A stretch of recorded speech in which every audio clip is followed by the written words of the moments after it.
quiero hablarles hoy pusimos un tema que es interesante, que es lo bueno, lo malo y lo feo. Yo diría que si somos justos, balanceando en adjetivos, podríamos decir lo bonito, lo bueno, lo malo y lo feo. Eh, lo bonito, lo bueno, lo malo y lo feo, quiero traer a colación una reflexión muy sencilla y es, miremos qué pasa en los mercados, miremos que tuvo un comportamiento que se vuelve muy interesante y miremos un poco eh, cuáles fueron de pronto esas condiciones que no funcionaron muy bien, en donde encontramos que hay golpes fuertes al mercado y a su liquidez.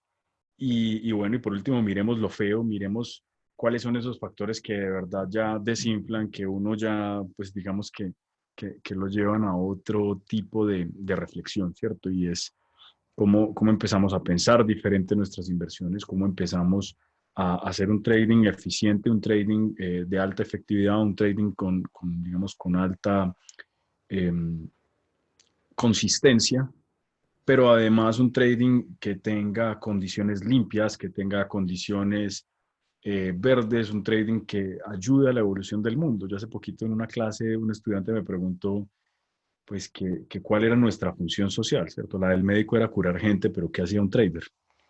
Más allá de especular. Entonces, pues aquí quiero decirles que nuestra función es muy grande y pues espero que en la presentación que les traigo para el día de hoy lo logremos ilustrar. Lo primero es bueno reconocer que estamos en un año de una coyuntura sin precedente. Obviamente el mundo ha vivido este tipo de coyunturas en el pasado, este mundo ha vivido condiciones muy complicadas, hemos pasado pues en nuestra corta y accidentada historia como raza humana por una gran cantidad de retos y este pues definitivamente no ha sido el más sencillo, tampoco va a ser el último, pero tampoco es el primero, ¿cierto? Es, digamos, una serie de situaciones a las cuales estamos expuestos y que probablemente no teníamos dentro de nuestro radar porque sencillamente hay algo que nos sucede, creo que es una de las grandes debilidades como seres humanos, y es que nos cuesta muchísimo identificar riesgos dentro de los panoramas previsibles o si se quiere dentro de las posibilidades que existen. Cuando nosotros revisamos los mercados financieros y cuando nosotros, digamos, tratamos de visualizar por dónde pueden venir los golpes, pues hay una serie de analistas que yo difiero bastante de ellos generalmente. No me gusta para nada lo que hacen, no me gusta para nada lo que dicen. Y se centran bastante en algo que es vivir diciendo que estamos a puertas de una crisis. Y esta semana volvieron a arrancar con el cuento. Y bueno, pues si ustedes, los que ya me conocen, pues saben que he sido hijo de la crisis, me autodenomino hijo de las crisis porque pues como tal viví la crisis del 2008 comenzando en mi vida en los mercados. Sí, llevaba tan solo 3 meses en el mercado cuando empezó toda la crisis del 2008.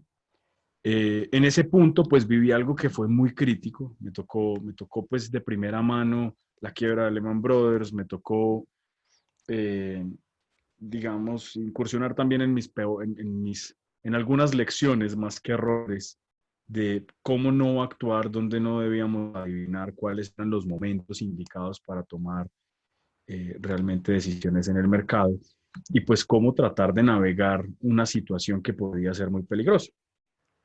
En ese momento yo también tenía una reflexión recurrente, ¿cierto? Yo pensaba, yo decía, no, como dice, no recuerdo eso si es una canción, me dice, maldita sea la hora. Decía, pero yo por qué me vine a meter a trabajar en bolsa en el año en el que todo se destruyó. Y yo leía titulares que eran, no, pues la devastación absoluta, ¿cierto? Decían, no, este es el fin de la economía como la hemos conocido, este es la transición, el final del capitalismo. Y la gente decía una cantidad de cosas que la verdad, pues, eran muy preocupantes. O sea, yo definitivamente decía, pues bueno, yo me vine a meter en pésima hora dentro de este mercado. Eh, y allí, pues bueno, les cuento que pues tuve una fortuna y fue, no les voy a decir que tener el aguante suficiente, sino simplemente tratar de ver más allá de la coyuntura y buscar navegar los mercados, buscar mantenerme a pesar de las condiciones y de las coyunturas que ya eran bastante fuertes, que venían pasando una cuenta de cobro impresionante a todos los agentes, pero más allá de eso, empezar a ver qué oportunidades existían. Pues bueno, el 2008 no era particularmente un buen año para ponerse a cambiar de trabajo por muchas cosas, pues yo tenía trabajo como corredor de bolsa y pues a pesar de toda la situación, eran comprensivos hasta donde se puede. Normalmente en las firmas comisionistas y en todos los, digamos, todas las empresas del sector financiero tienen una particularidad y es que son muy exigentes dentro de sus presupuestos. Generalmente hay un dicho famoso y es que si el presupuesto se cumple fue porque quedó mal hecho. Y, y allí, pues bueno, eh, digamos que durante ese año creo que fueron algo flexibles y nos dejaron solventar la situación sin mayores sobresaltos.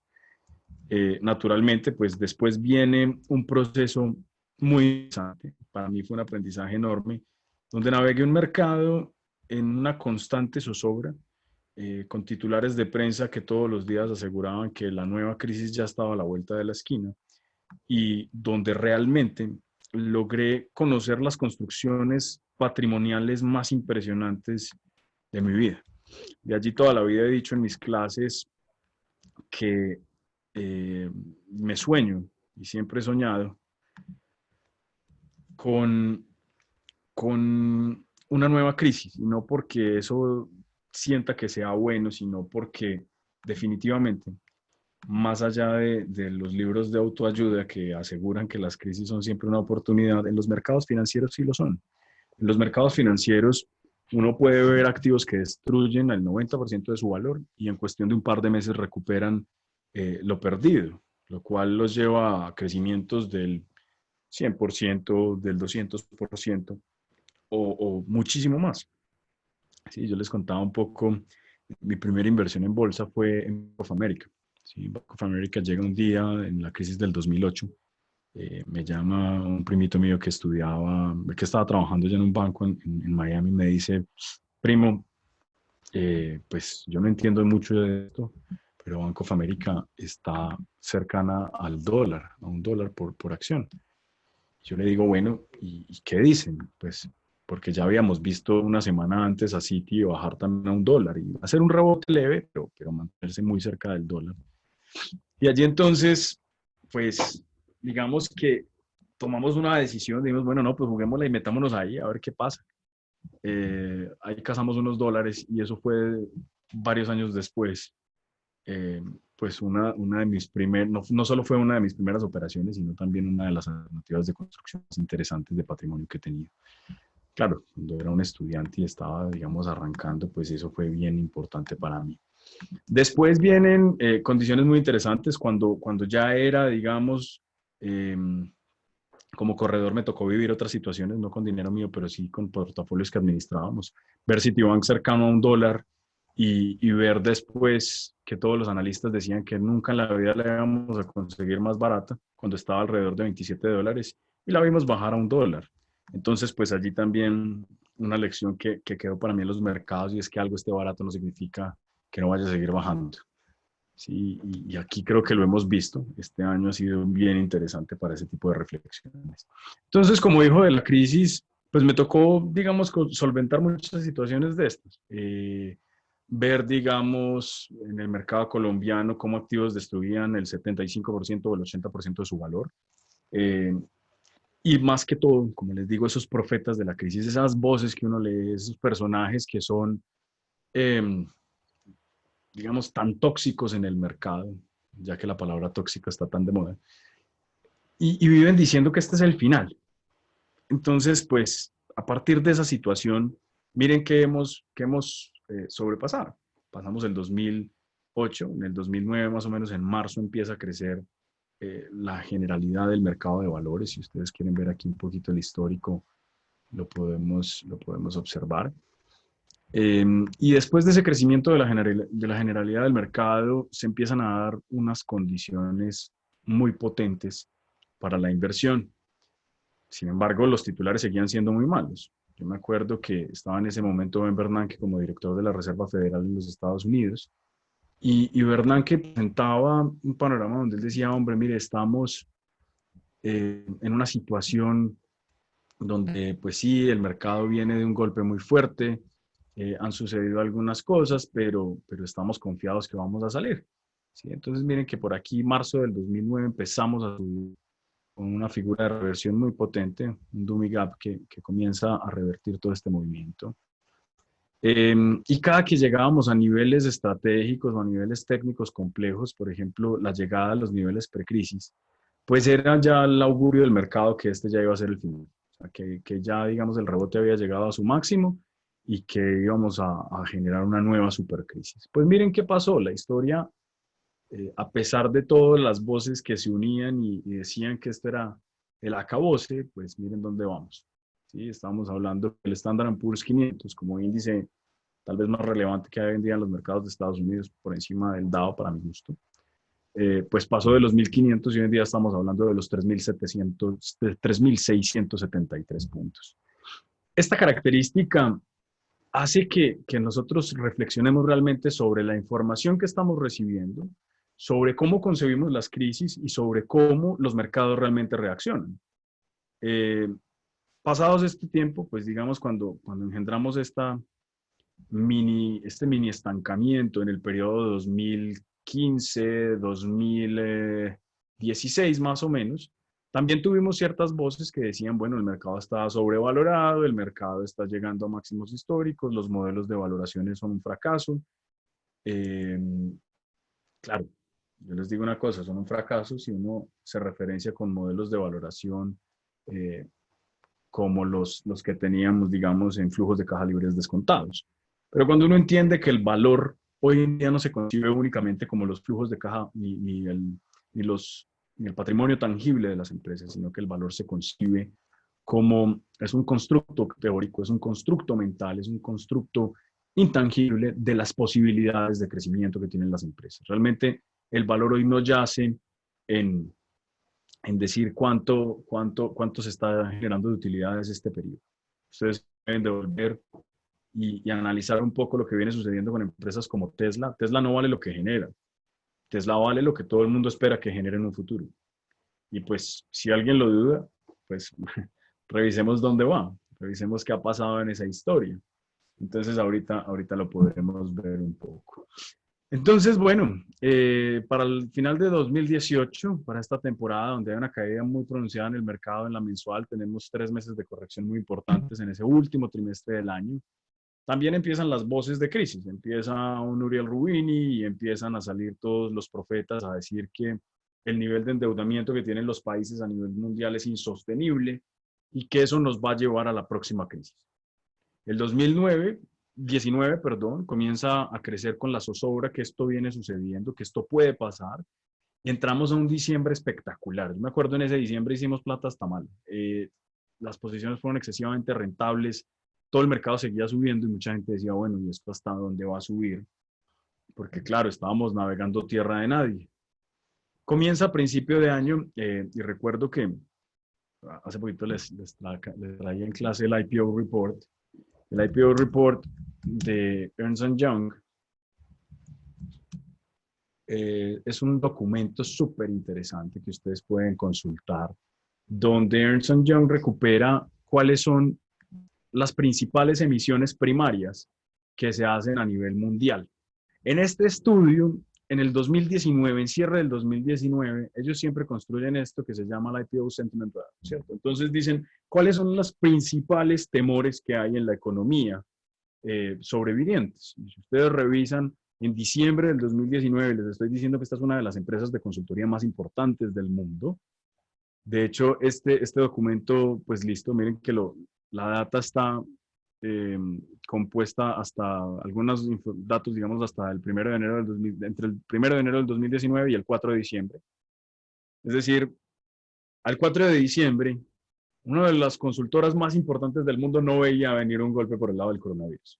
Venían venir un golpe por las tensiones comerciales entre Estados Unidos y China, hablaban de las tensiones geopolíticas, hablaban de esa economía, de ese outlook de la economía, del exceso de endeudamiento que tenían los estados, hablaban de las elecciones de Estados Unidos como un factor generador de riesgo, las ganancias corporativas, como un temor de desaceleración que se hacía cada vez más fuerte.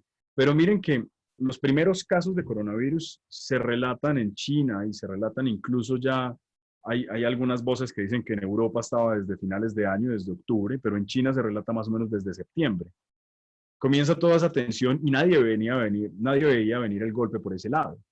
Ahora, si ustedes revisan el IPO report del mes de marzo, del segundo trimestre, perdón, del primer trimestre del año, pues naturalmente el coronavirus es la fuerza imperante, ¿no? Es la fuerza dominante. Todo el mundo está preocupado es por eso.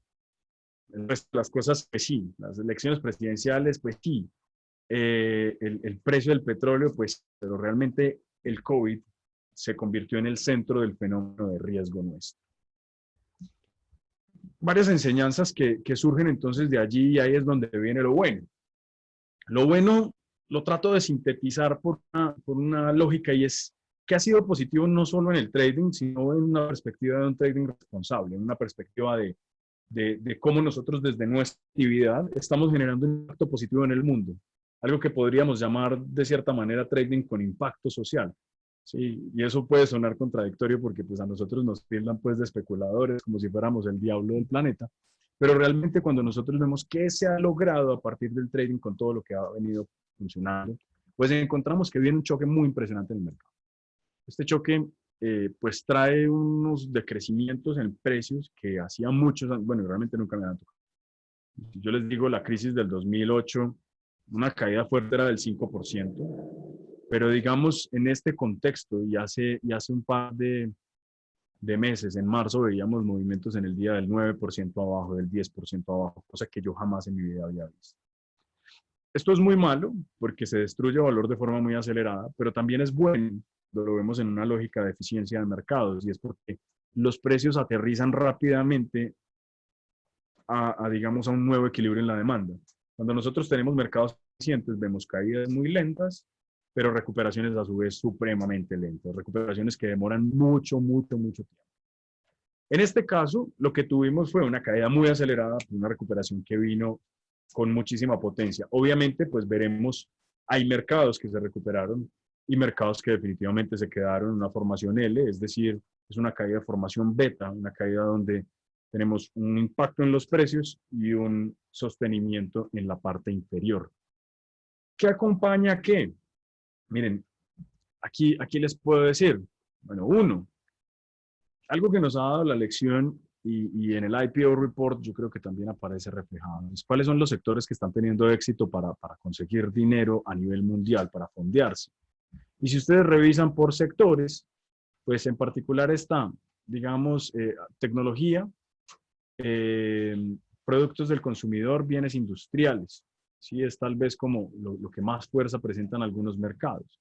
En otros, pues naturalmente todo lo que tiene que ver con sector salud es lo que mayor fuerza tiene. Industria, tecnología y healthcare. Miren, en Estados Unidos, digamos, cuidado para la salud tuvo crecimientos que si bien si no crean que es nuevo, no crean que es moda por el coronavirus, salud es un sector que desde hace más o menos 3 años en IPOs es uno de los sectores más activos. Mucha gente trabajando en términos de sector salud. Entonces, en lo bueno, encontramos la aceleración de estos sectores, sector tecnológico y sector salud. Hay un documental que me gusta mucho, que lo están pasando en Netflix, que se llama, es sobre, se llama en pocas palabras el coronavirus. Tiene 3 capítulos. Y el segundo capítulo se enfoca única y exclusivamente a la vacuna. Y en ese capítulo dicen algo que me parece loable y rescatable, y es que ellos mencionan que nunca en la vida habíamos tenido una pandemia con tanta aceleración. Claro, habíamos tenido la pandemia de la gripe española, pero pues digamos que hubo un contagio acelerado por los movimientos de tropas a raíz de la Primera Guerra Mundial. Pero cuando nosotros revisamos la movilidad que tenemos hoy, pues eso nos lleva a nosotros a reconsiderar la facilidad con la que podemos contagiar y esparcir un virus letal alrededor del mundo. A mí me pasó, si ustedes lo recuerdan y los que no lo recuerden les cuento, a mí el inicio de la pandemia estaba visitando una universidad en el occidente de España, en la frontera con Portugal, y comienza el virus y el día que yo viajo desde Colombia a España habían 126 casos de contagio, Entonces yo me voy con mucha tranquilidad. Yo dije, bueno, no, aquí no pasa nada. Estos 126 contagiados en un país de 20 y pico millones de habitantes, pues ahí no hay nada. O sea, eso no tiene problema. Eso, digamos, cuando vivimos lo del chikungunya y lo del Zika y esas vainas, pues sí, uno dice, sí, sí, el virus está, pero pues hombre, uno no va a vivir por eso. Pues bueno, pasa que me fui y 8 días después estaba en España más o menos en 8.000 casos. Yo ese día viajo a Portugal y llegué a Portugal y claro, a mí los nervios ya me podían sobre la vida. Estando en Portugal me tocó que empezaron ya a cerrar ciudades y empezaron, pues primero la alcaldesa de Bogotá a decir que por favor cerraran el país y el alcalde de Madeira, una ciudad de Portugal, cerró la ciudad, no dejaba entrar ni salir gente de la ciudad. Entonces, bueno, yo salí más o menos el último día, ya digamos, el presidente de España ordena cerrar el país y yo hice tránsito internacional ese día, de milagro salí de ese país y llegué finalmente a Colombia, pero pues creo que bajé como 5 kilos en una semana de hacer fuerza. En esas condiciones, pues lo que uno encuentra es que eh, la facilidad de propagación es enorme, la velocidad con la que eso puede suceder es enorme, pero quizás nunca en la historia habríamos tenido la tecnología suficiente como la que tenemos hoy para responder en cuestión de un año, en menos de un año con una vacuna.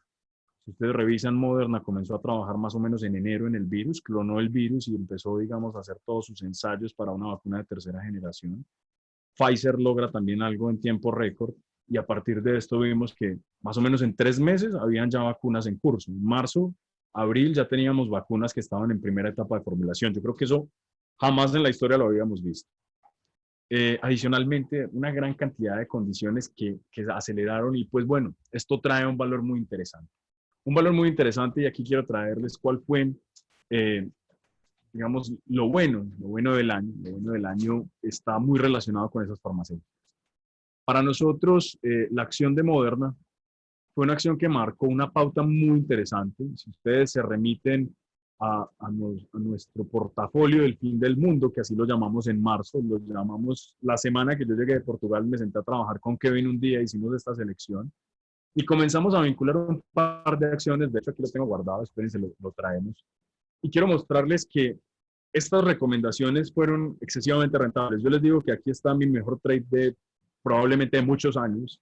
No es el mejor de mi vida, pero es el segundo mejor de mi vida. Un trade de $30,000 de utilidad en la acción de Moderna durante estos primeros días. Pues miren,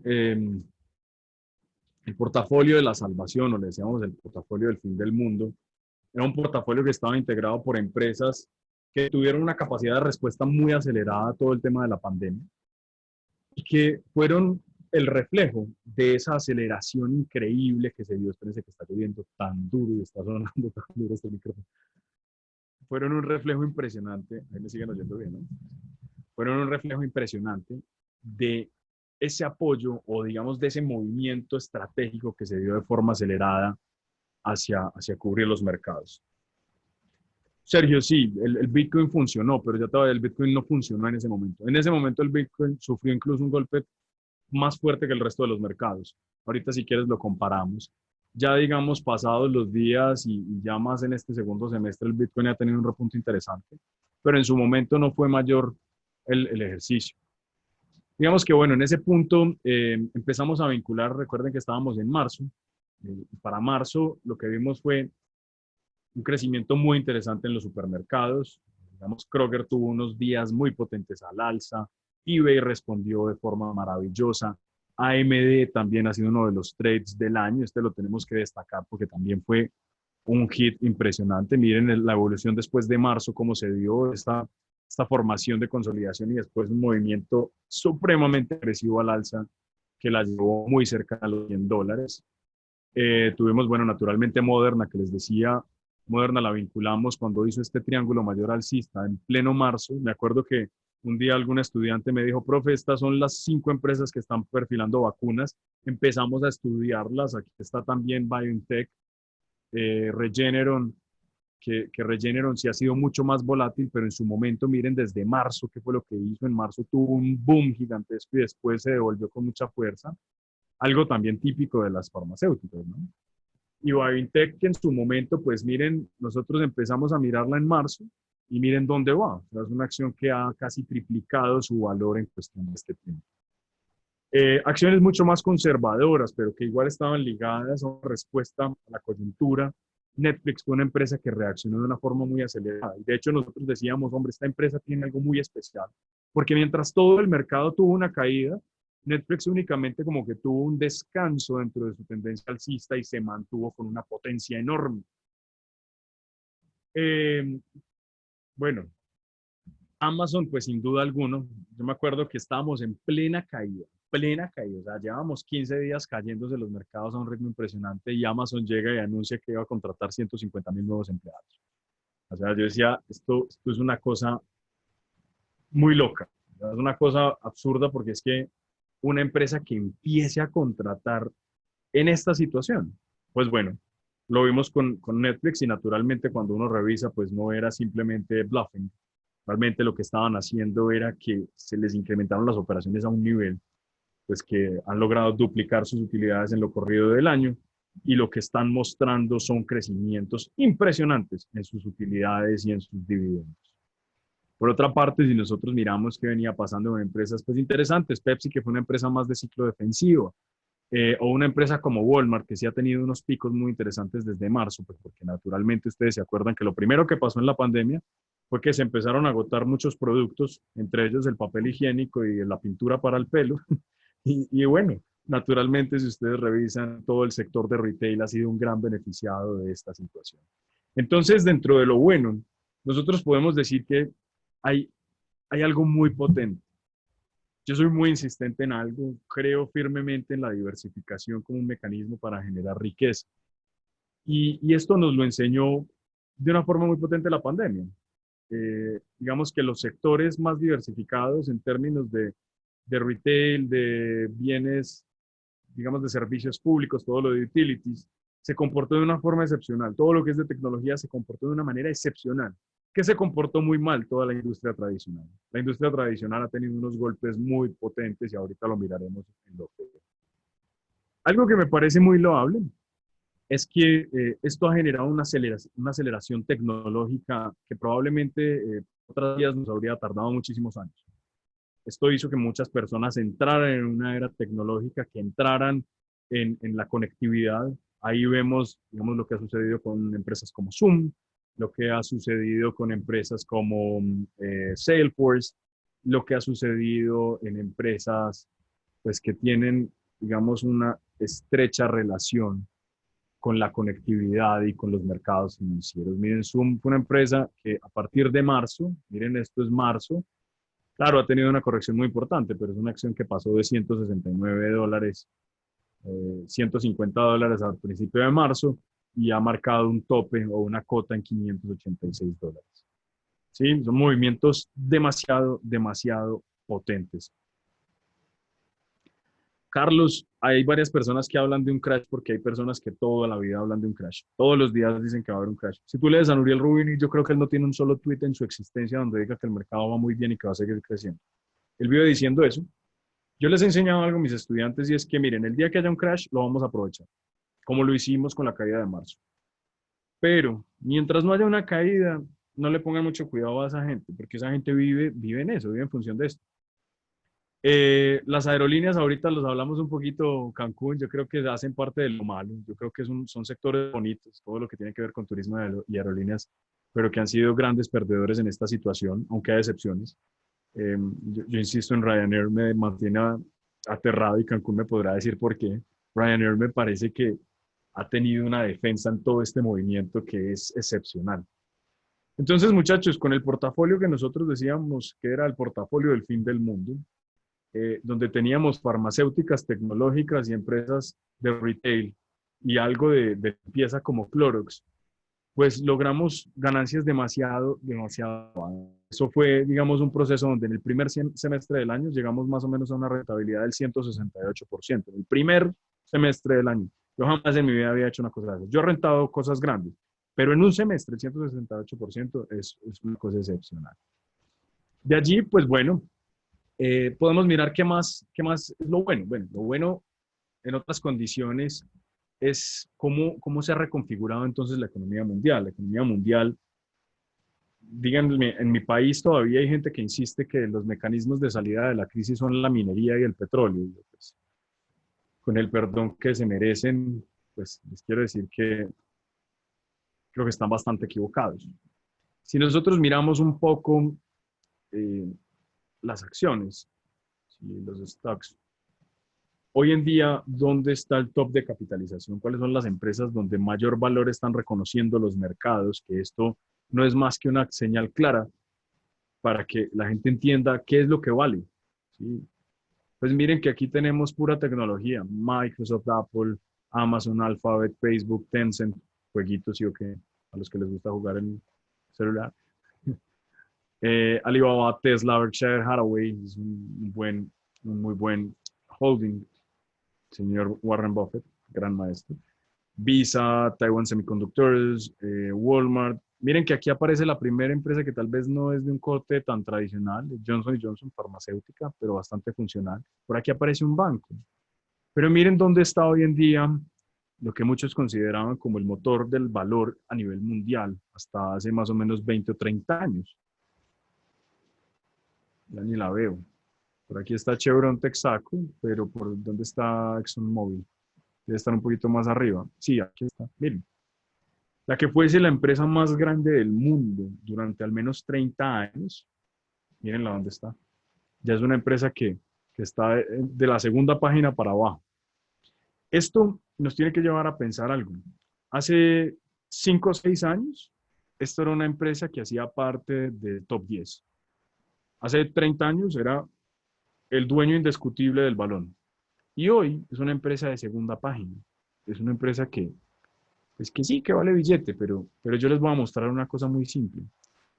ExxonMobil es una empresa que hoy tiene una capitalización bursátil de 185 billones de dólares.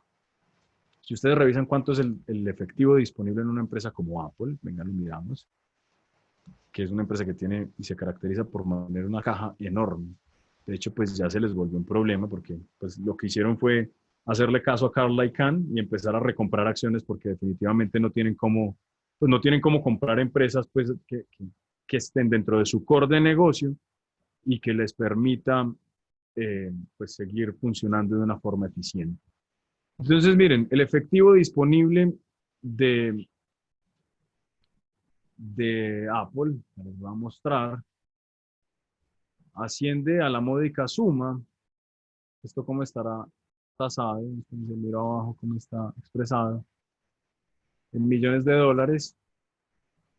Pues bueno, miremos, digamos, en efectivo y equivalentes, pues tiene cerca de 100 billones de dólares. Es decir, Apple con la mitad no, tiene más. Espérense, esto está en millones de dólares, 90.000, bueno, 90 billones, son 90 billones de dólares, casi 91 billones de dólares. Cosa que si ExxonMobil vale 185, Apple podría decir, vea, le pago la mitad de contado y la otra mitad se la pago en unos días. Así de impresionante está este tipo de empresas. Y si uno la mira desde el income statement, pues perfectamente puede entender que la utilidad neta de una empresa como esta, el net income, está, pues, a cifras que si las llevamos también a la visualización anual, pues está alrededor de unos 57, es decir, en 2 años con sus utilidades sería capaz de comprar una empresa como ExxonMobil.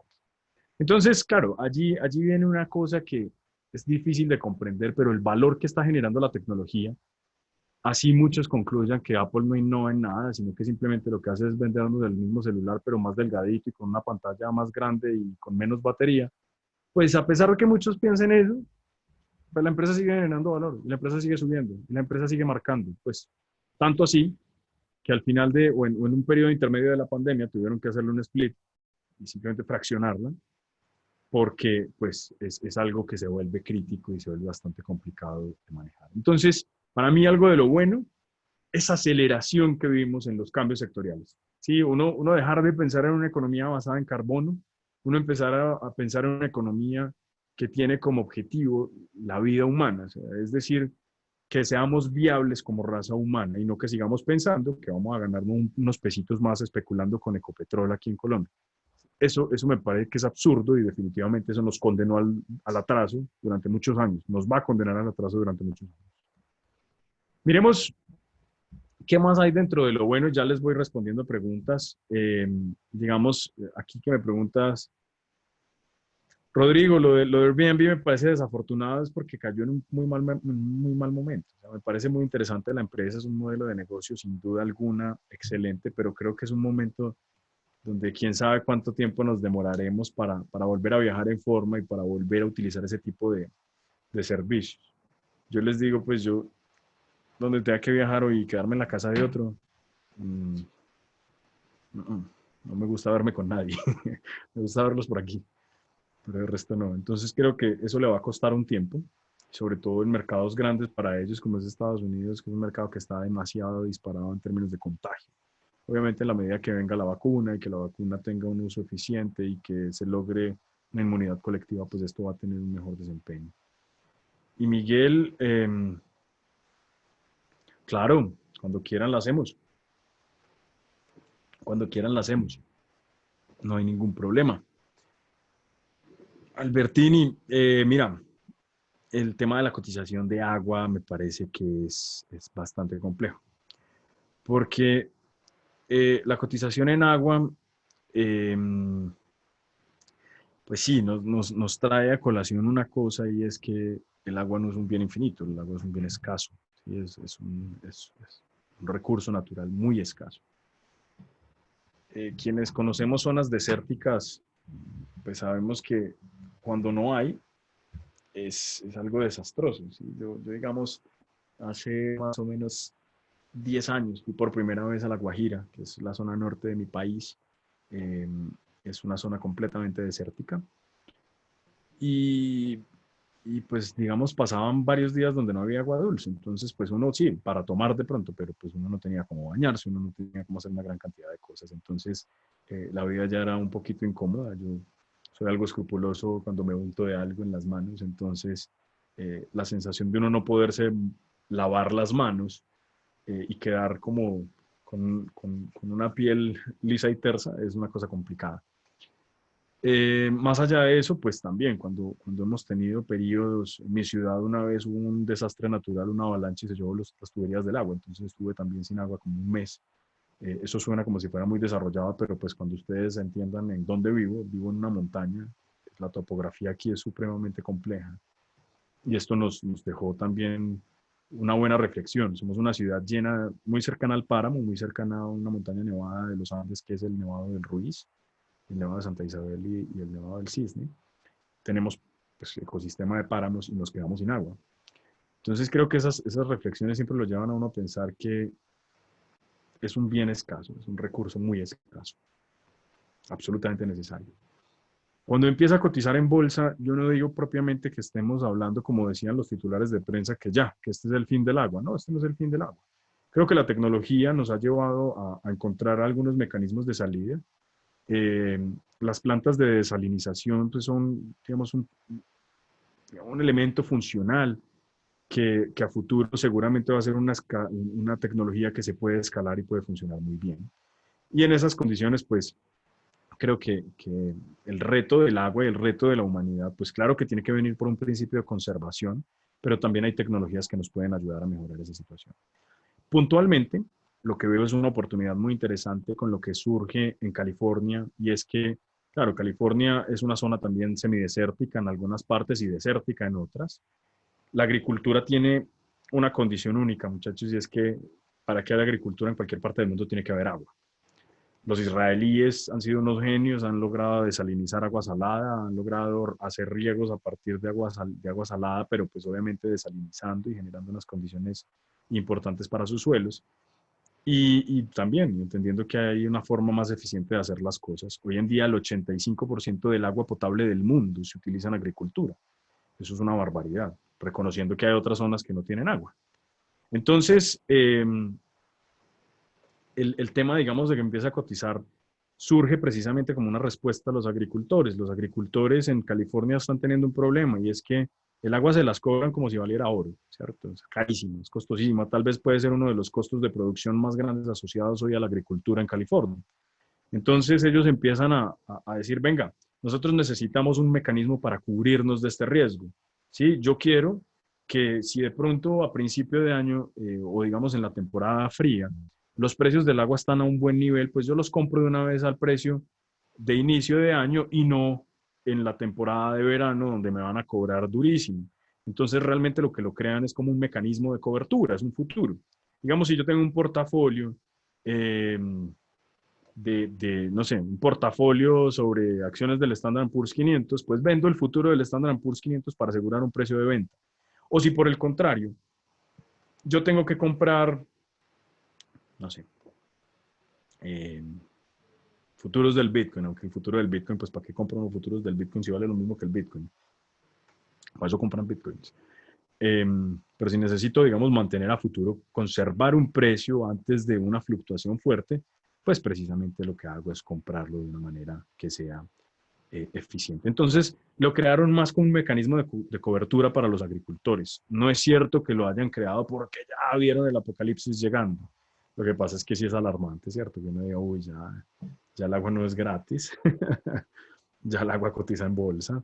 Entonces, pues sí, la comparación que hacían era pues como si fuera un panorama muy apocalíptico. Yo digo que sí, la humanidad tiene un reto muy grande con el agua. La humanidad tiene que entender que las fuentes de agua dulce se le están acabando, que el 85% del agua potable la está usando en los cultivos, algo que es supremamente ineficiente.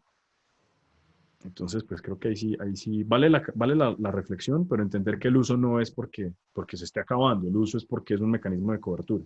Como si sacaran una póliza de salud para las inundaciones en el Caribe. Pues es que miren que ya la temporada de huracanes nos está pegando muy abajo, ya no entra Miami, ya entra San Andrés y nos pegan el Chocó y nos pegan Cartagena. Entonces, pues si creamos un mecanismo, un seguro contra inundaciones o un seguro contra huracanes, no es que estemos diciendo que el mundo se está acabando, sino que realmente se vuelve una necesidad para la gente que habita en esas zonas. Entonces, bueno, eh, Robert, a ver, te digo, nosotros generalmente trabajamos swing. Day trading trabajamos en algunas condiciones específicas. Digamos que nuestra estrategia funciona en ambos marcos de tiempo, pero mi enfoque, lo que yo hago personalmente después de haberle dado la vuelta a todos los mercados es swing trading. Sí, swing trading y opero bastante también en covered calls. Son tal vez mis operaciones favoritas. Entonces miremos, bueno, algo que me pareció loable también bueno de esta pandemia fue la velocidad de respuesta de algunos países. Creo que eso es ejemplificante. En otros no, eso ahorita lo miraremos, en lo feo. Hay mercados que digamos, crecieron a un ritmo muy interesante. Y bueno, y se dieron en condiciones muy importantes. La capacidad de respuesta ante la pandemia y algo que fue maravilloso, cantado, subió con muchas condiciones, fue el oro. El oro desde que la pandemia estalló con su mayor potencia, tal vez en marzo, pues vimos unos crecimientos, se aproximó a sus máximos históricos, los superó, llegó a cifras cercanas a los 2000 y ahorita está en una corrección. Sin embargo, pues creo que conserva todavía estructuras muy interesantes y para mi gusto sigue siendo uno de los commodities más interesantes para tradear. Si bien no me gusta mucho la minería, creo que el oro hoy funciona mucho más sobre lo que ya está explotado que sobre las explotaciones futuras. De hecho, por eso es que tiene valor, porque sabemos que ese inventario no va a crecer de forma radical de un día para otro. Entonces, si miremos un poco eh, lo malo. Lo malo entonces, la caída de sectores estratégicos en la economía, un poco lo que me pregunta Cancún. Bueno, espérate que aquí hay algunas preguntas. ¿Qué opino de las cuentas de fondeo? Me parece que es una alternativa interesante. Considero que tienen un nivel de dificultad avanzado. Creo que no es sencillo ganarse una cuenta de fondeo porque pues tiene condiciones que son bien estrictas. Creo que uno tiene que practicar bien antes de entrar a una cuenta de esas, entender muy bien cuáles son las condiciones. Veo que hay gente que comete errores muy pendejos, pues como sobrepasar el número de contratos máximos que le permiten comprar o mantener una operación abierta en horarios que no se puede. Entonces, digamos que tener muy claras esas condiciones. Veo que hay mucho material libre hoy en día en redes sociales y en YouTube para entender bien cuáles son las condiciones de las cuentas. Y me parece muy interesante porque definitivamente es una buena alternativa para que un trader que no tenga de pronto muchos recursos disponibles pueda entrar al mercado y hacerlo de forma exitosa. Primero tienen que ser buenos traders, ¿sí? Es decir, no porque compren cuenta de fondeo van a ser buenos. Hay que ser buenos. Yo intenté tener un programa de cuentas fondeadas con mis estudiantes y con algunos me fue muy bien, pero con otros me fue pésimo. Yo no sé por qué ese cambio de chip tan duro cuando empezaban a operar en real les daba durísimo. Obviamente todos hemos vivido eso. Uno ya sabe que cuando la cuenta es de verdad, cuando sí se pierde plata, pues hay que conservar muy bien. ¿Saben qué me parece bacano de las cuentas de fondeo? Creo que tienen, o sea, si un trader es capaz de aplicar con rigor las normas de una cuenta de fondeo, con su cuenta personal le va a ir bien, se lo garantizo. Se lo garantizo porque tiene muchísimas condiciones que uno debe conservar. Manejar un stop, manejar un trailing, manejar, digamos, un máximo de posiciones. Digamos, esos parámetros y esa normatividad que hay ahí, si uno la adapta a su norma, a sus reglas, creo que es bastante funcional. Te recomiendo arrancar con swing en compañías y no con mercados. ¿Cómo así? ¿A qué te refieres con compañías y no con mercados? Mercados para ti, ¿qué es? Índices. Opciones sobre futuros. eh, las opciones en general son interesantes, pero creo que el enfoque de las opciones muchas veces es equivocado. ¿Sí? Porque si ustedes lo que van a hacer es simplemente hacer longs y shorts en opciones, comprar puts y comprar calls, eso no vale no vale la pena, porque vas a tener mucha probabilidad en contra. Si ustedes revisan las opciones, a diferencia de todos los otros activos, sí son un componente probabilístico muy avanzado.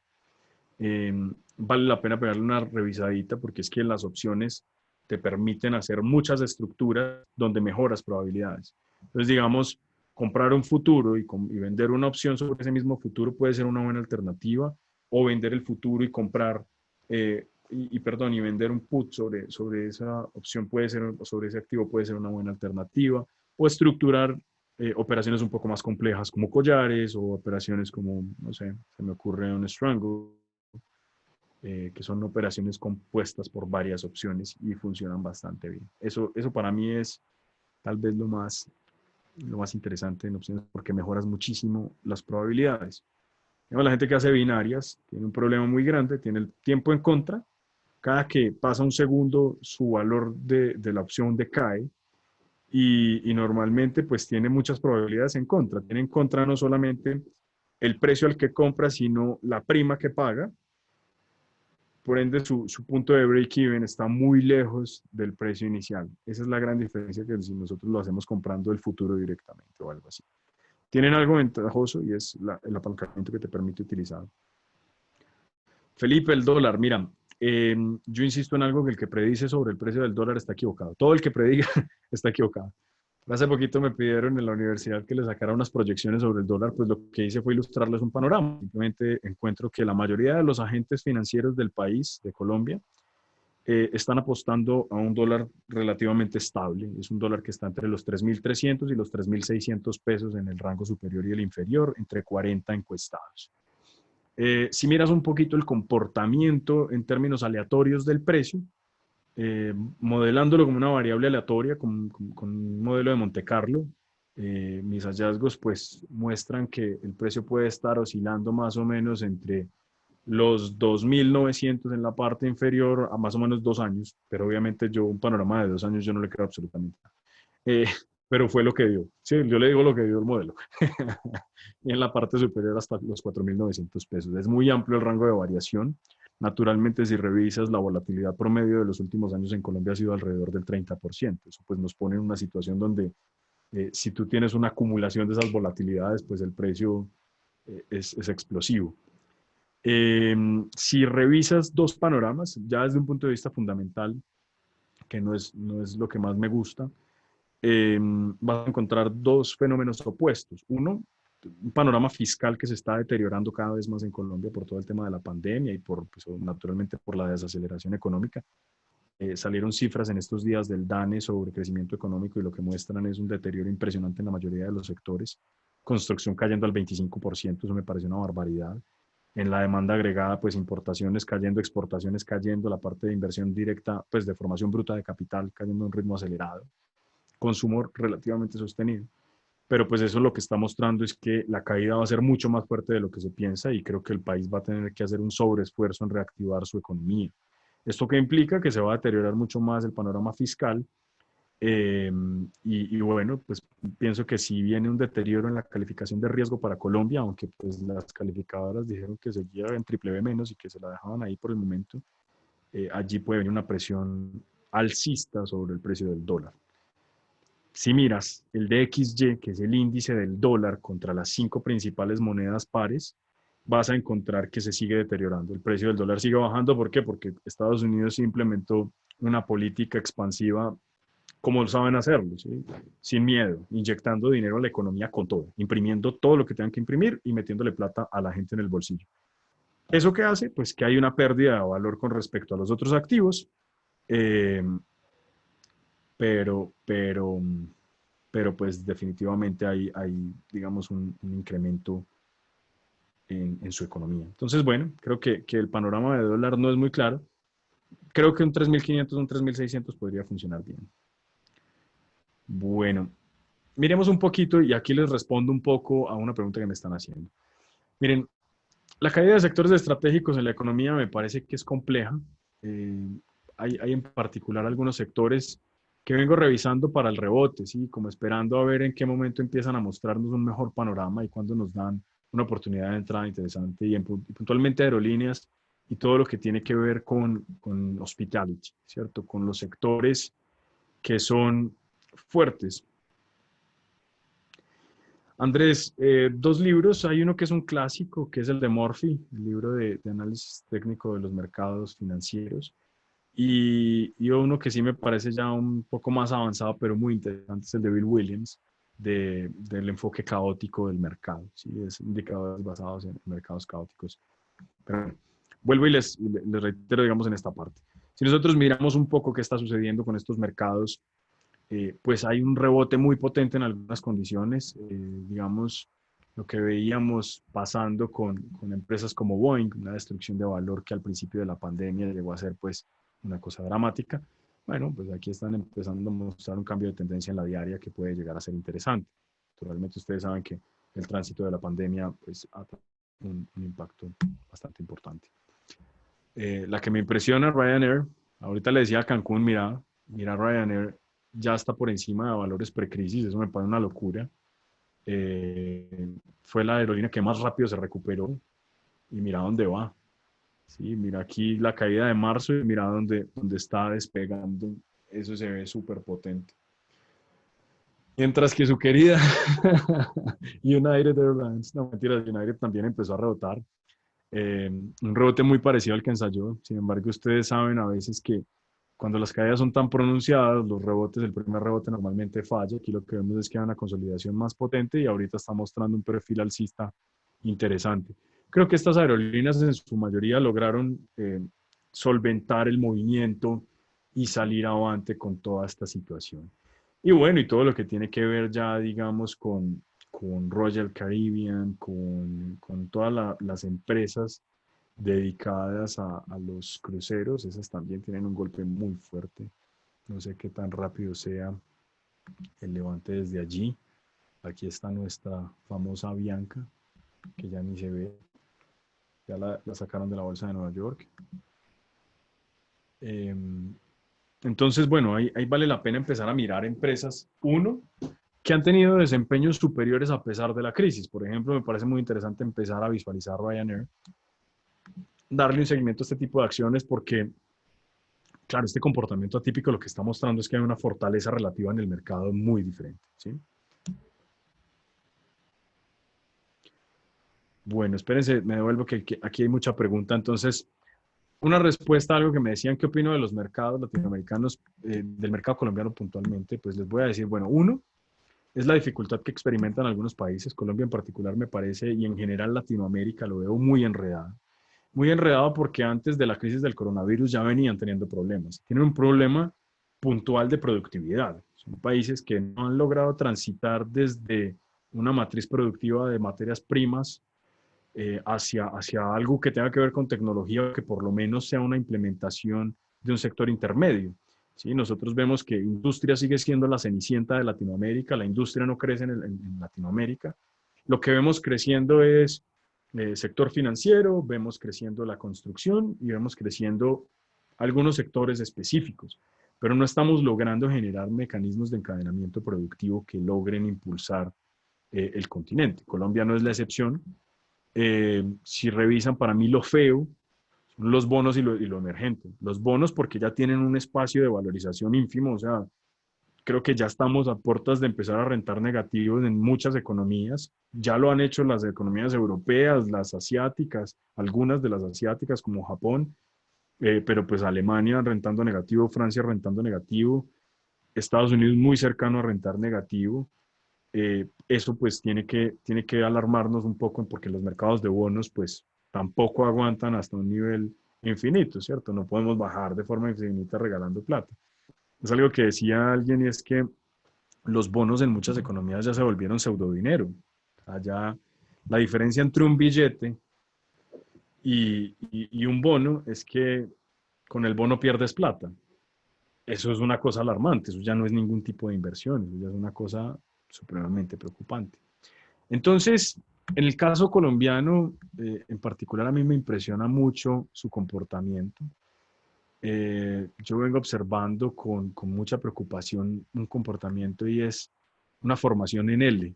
¿Sí? Si ustedes miran el Colcap, pues digamos, tengo dentro de mi Twitter algunos analistas colombianos como Orlando Santiago y algunos pues que son como muy famosos en este país. A mí me impresiona gente tan inteligente desperdiciando tanto tiempo en un mercado como este. O sea, esos manes son buenos, esos manes saben de qué están hablando. Pero me aterra que viven desperdiciando el tiempo en un mercado que no muestra nada, absolutamente nada. Entonces, si ustedes van a revisar qué pasa con el Colcap empezó a caerse desde el 2012. Entonces yo digo, bueno, ¿y uno aquí a qué le apuesta?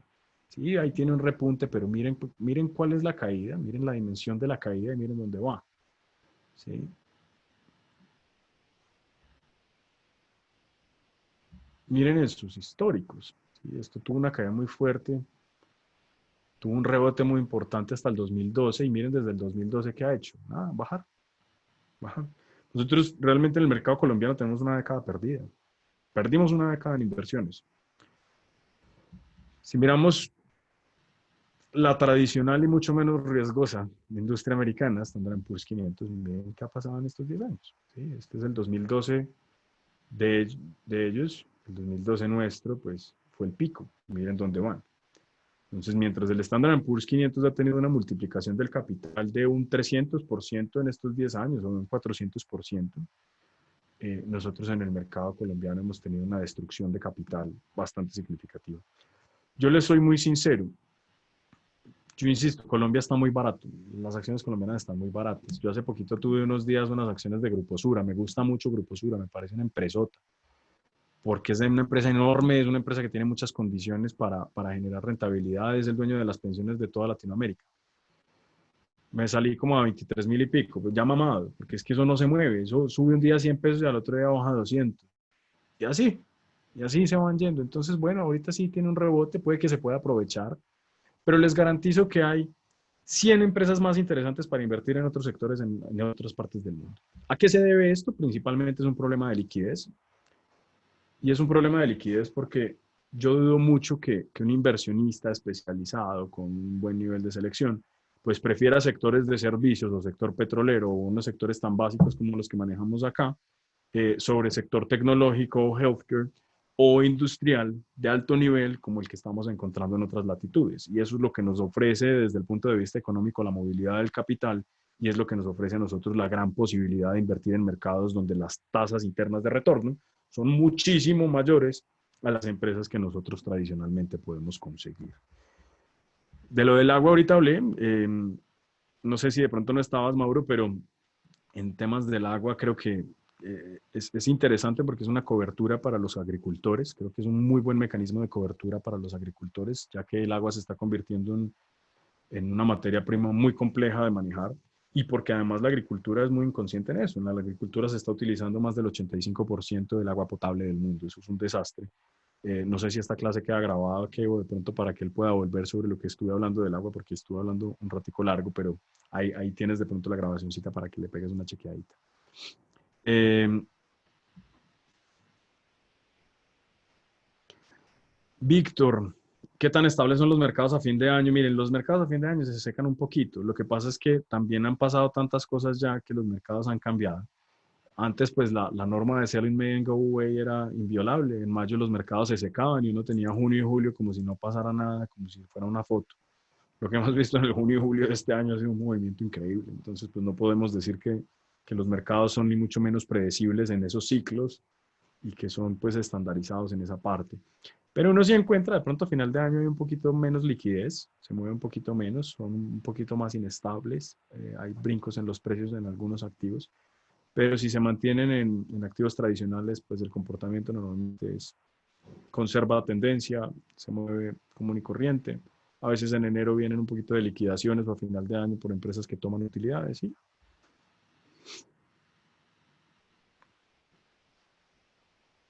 Iván, no sé qué diferencia tú en invertir y especular. La teoría de la especulación, planteada por Louis Bachelier en 1900, dice que especular es comprar un activo para obtener una ganancia sobre él. Para mí eso es invertir también. Entonces, para mí, las dos son lo mismo y son bastante interesantes. De pronto, la especulación se puede referir a operaciones de más corto plazo. La inversión puede ser más estructural. Si revisas, hay una gran composición en los mercados. La inversión estructural hace 20 años era aproximadamente el 80% del mercado y el 20% eran especuladores de corto plazo. Si revisas el día de hoy es al revés. El 20% son estructuradores de largo plazo y el 80% estamos especulando. Bueno, Avianca y el préstamo que le iban a hacer en nuestro país, no, definitivamente no lo hicieron. Creo que era inconveniente desde el punto de vista político. Ya saben que pues, nuestro presidente no es el que tenga mayor capital político para poder hacer ese tipo de cosas. Eh, Creo que habían un par de conflictos de interés adicionalmente. Y yo digo, hombre,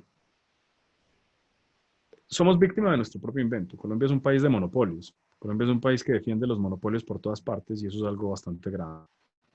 Creo que esto nos da una muy buena enseñanza. Eh, Uy, Gustavo, sí, ya está tarde. Que descanse. Eh, es un mercado que, que, que en Colombia, digamos, pues haber garantizado un monopolio durante tanto tiempo para una sola empresa que presta la mayoría de las rutas nacionales, pues naturalmente es un gran error como lo es en cualquier sector. O sea, tener una única empresa prestadora, pues genera lo que en Estados Unidos se dice un too big to fail, ¿cierto? Empresas tan grandes que no se pueden dejar quebrar. Son empresas tan grandes, tan importantes y tan relevantes que hay que rescatarlas. Creo que eso es un error grande en cualquier país. Tener empresas que tengan posiciones dominantes de mercado es desastroso. Eh, y aquí lo estamos viviendo con Avianca. No sé finalmente si la van a rescatar o qué van a hacer con ella. Ni idea. Bueno, Daniel, mira, Argentina lo estuve siguiendo con mucho juicio. En Argentina, de hecho, tuve por aquí en mi portafolio de observación una ADR que, no me acuerdo cómo se llama. ARG, creo. No sé si todavía lo tengo por acá. La estuve siguiendo con mucho juicio. Yo tenía muchas esperanzas que con el expresidente que ustedes tuvieron, era Macri, ¿cierto?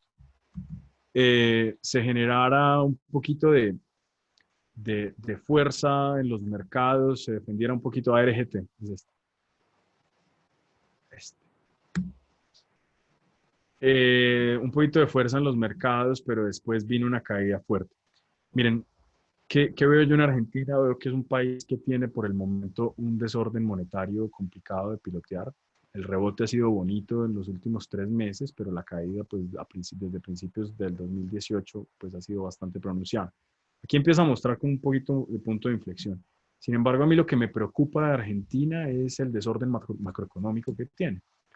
Es un país que en estos días decía Juan Carlos Echeverri, que es un economista muy renombrado en Colombia, decía que eso es como cuando usted tiene un dolor, se acostumbra a tomarse una pastilla, ¿cierto? Usted lo hace de forma transitoria, pero si usted a cada minuto ya se toma una pastilla, pues usted ya es un adicto. Entonces decía, el tema de las relajaciones cuantitativas y de las ampliaciones de la base monetaria para tratar de aliviar los dolores transitivos, pues fue una solución que le funcionó muy bien a Argentina en el pasado, pero que ya lo volvió norma. Entonces, cada que tiene un problema, emite dinero y emite dinero y emite dinero, y tienen un problema de inflación que ya está llegando a niveles considerables y complicados de manejar. Sin embargo, soy un creyente firme que es un país que tiene un potencial de desarrollo gigantesco. Tiene muchas condiciones económicas interesantes, es un gran productor de materias primas y si logra transitar más hacia una industria de productos terminados, pues se vuelve mucho más interesante.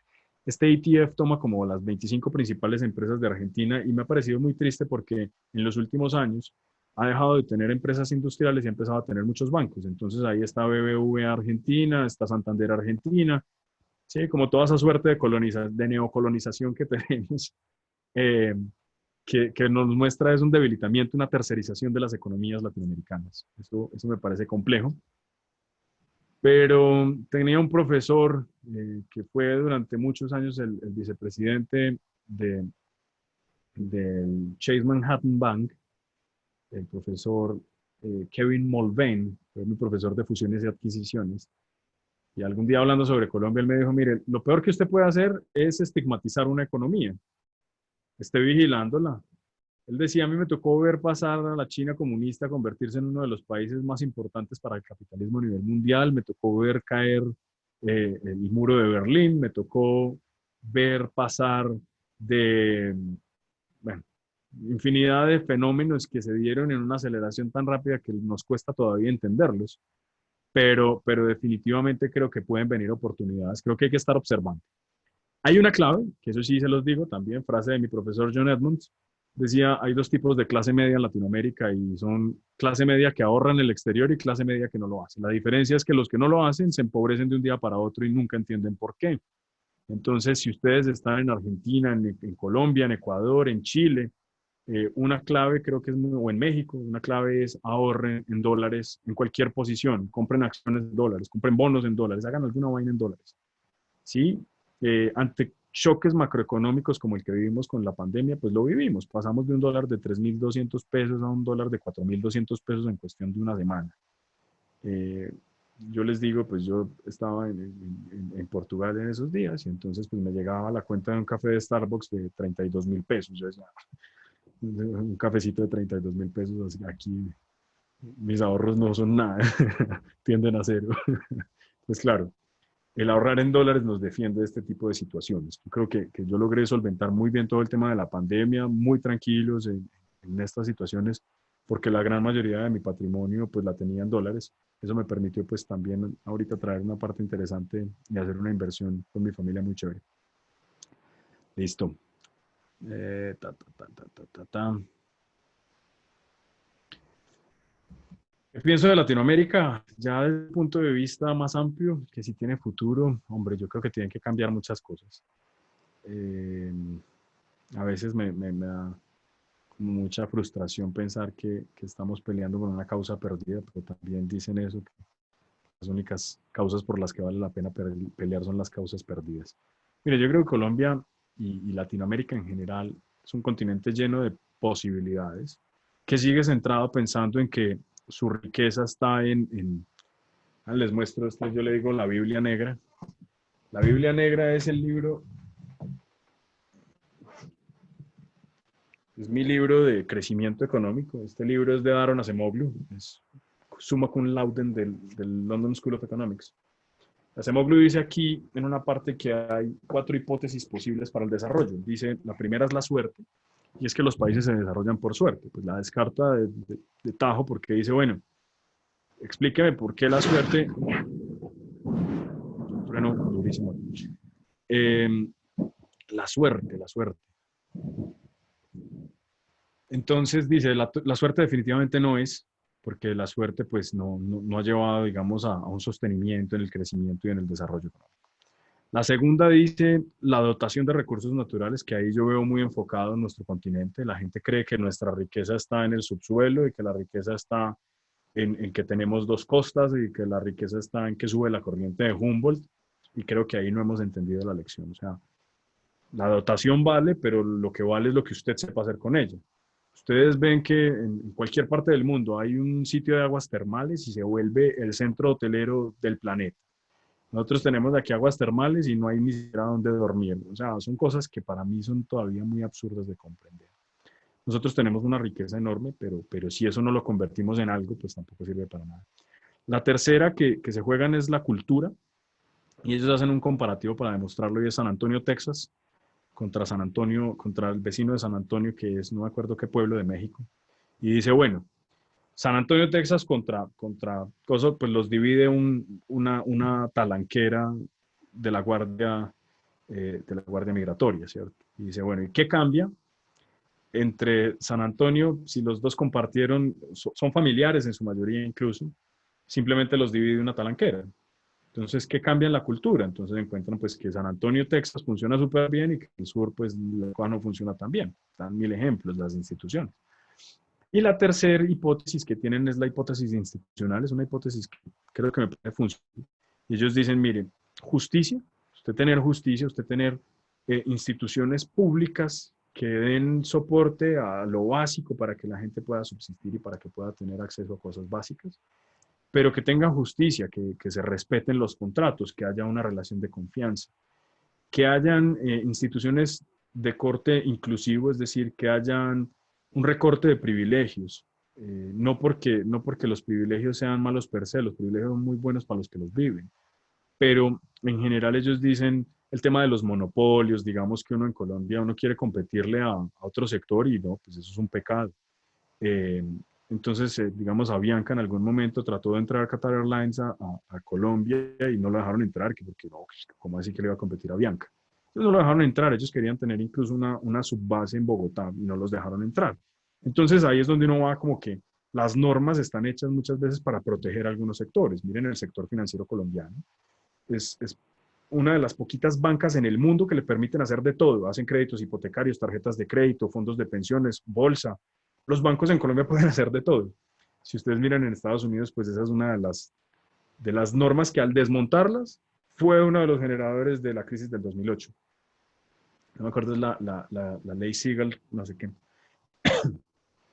Esa ley lo que hacía era decirle, si usted se dedica a hipotecarios, es de hipotecarios y no toca los otros mercados. ¿Eso qué genera? Más competencia, hay compartimientos en los mercados, si falla, digamos, una línea de crédito, se empieza a deteriorar una línea de crédito, pues las otras están independientes y no tienen ningún nivel de exposición. Lo que tenemos aquí es que, imagínense que se nos quiebre algún día un Davivienda, un Bancolombia, pues lo tienen que rescatar, al igual que Avianca. ¿Por qué? Pues porque manejan el 30% del mercado. Entonces, ¿quién nos va a prestar plata si los dejamos quebrar? Pues pasó en el 98 y ese es el vivo ejemplo de ese tipo de situaciones. Eh, Felipe, derecha o izquierda. Yo soy de derecha y les voy a decir, yo soy extremadamente capitalista. Lo que pasa es que insisto que Latinoamérica nunca ha experimentado el capitalismo. Latinoamérica no ha superado el feudalismo. Nosotros, una de las bases del capitalismo y del neoliberalismo, porque también soy de corte neoliberal, es la competencia. Y nosotros, miren, en cualquiera de los países latinoamericanos, todos tenemos 4 bancos, todos tenemos una aerolínea, todos son monopolios, entonces aquí nosotros no tenemos libre mercado, partimos de ahí. Entonces yo digo que yo soy de un corte neoestructuralista, neoliberal, de derecha y capitalista. La izquierda me parece una belleza, yo les digo, pues yo a mis estudiantes les digo que por favor se lean el manifiesto comunista, pero ojalá el día que se gradúen, el día que ya hayan trabajado siquiera 6 meses, se lean el manifiesto comunista.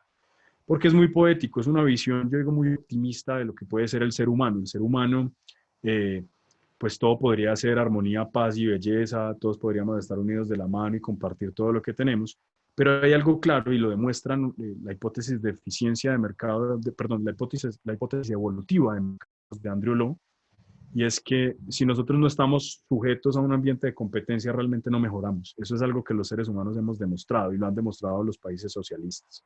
¿Sí? En la medida en que caemos en esa izquierda, en el comunismo o en el socialismo, se pierden los incentivos para generar crecimiento dentro de la economía. ¿Yo por qué voy a ser trader en un país comunista? ¿Para qué? ¿Por qué me voy a trasnochar? ¿Por qué voy a estudiar? ¿Para qué voy a madrugar? ¿Para qué voy a estresarme? ¿Cierto? En cambio, en un país capitalista donde puedo tener ventajas por hacer un esfuerzo mayor, claro que vale la pena. Claro que vale la pena.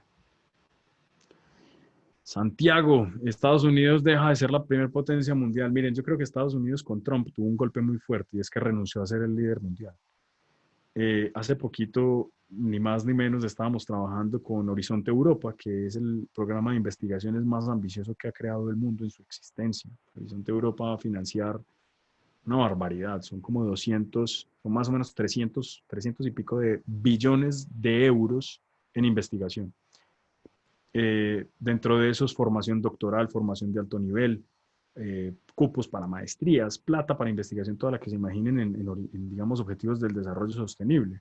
Estados Unidos, por el contrario, digamos, ahorita durante la pandemia empezaron a restringir el acceso de personas al país, empezaron a frenar un poco los beneficios que había para que la gente estudiara allá. Se retiraron de peleas mundiales, se retiraron de cuestiones como cambio climático, donde pues ellos hoy en día no son los que marcan la pauta, y le abrieron un espacio muy grande a otros países para crecer. Yo creo que Europa hoy en día puede desarrollar un mejor liderazgo que el de Estados Unidos. Yo creo que si Alemania fuera un poquito más ambicioso, estaría poniendo la bandera encima del planeta. Tampoco veo que China tenga el potencial de liderar, no porque no tengan la tecnología, hacia allá están apuntando y van a llegar. No porque no tengan el tamaño de la economía, seguramente van a subir a un tamaño de economía muy importante y mucho más grande que el de Estados Unidos.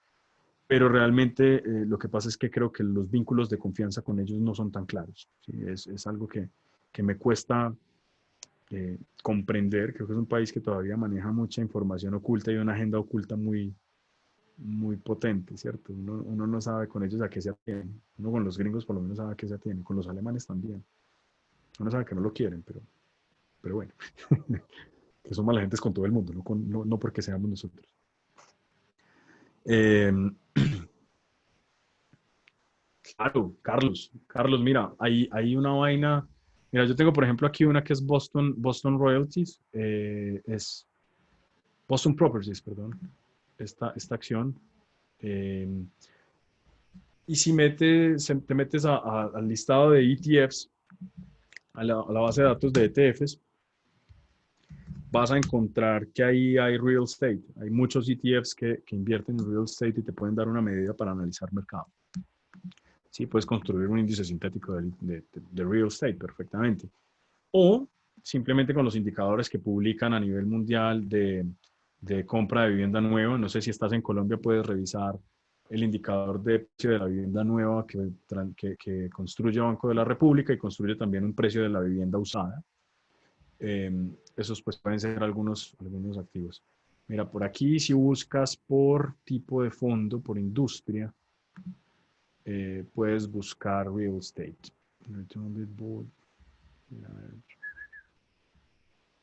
Eh, lo veo. Lo buscamos aquí.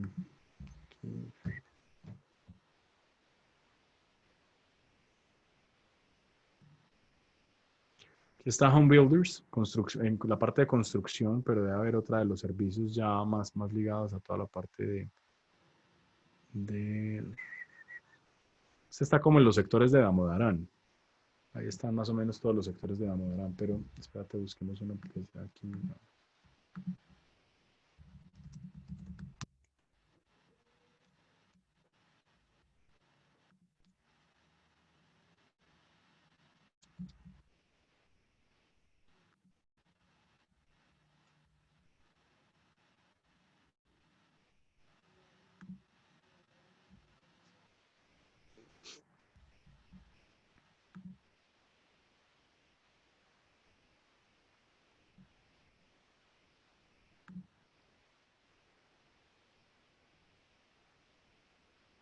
Hay de todo, en real estate hay de todo.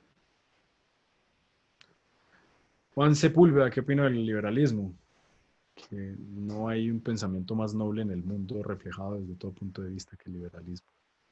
Es que el mundo tiene que avanzar, el mundo no se puede quedar anclado a sus paradigmas.